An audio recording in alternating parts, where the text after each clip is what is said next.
Сипват си олио, олиото разтваря мръсотията, обаче не могат да го измият с вода. Затова накрая е с това нещо са сваляли и мръсотията, и олио.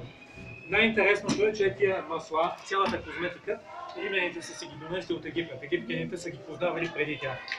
Египтяните са познавали и сапуна, само че римляните нещо не са го харесали и са решили, че тази технология няма да я използват. После в Европа, около 300 години след разпадането на Римската империя, сапуна е открит наново. Знаете ли къде е открит? Във Франция.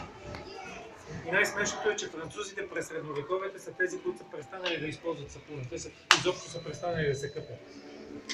По времето на уния големите перуки, ако сте ги виждали по филмите, Да. французите не са се къпели.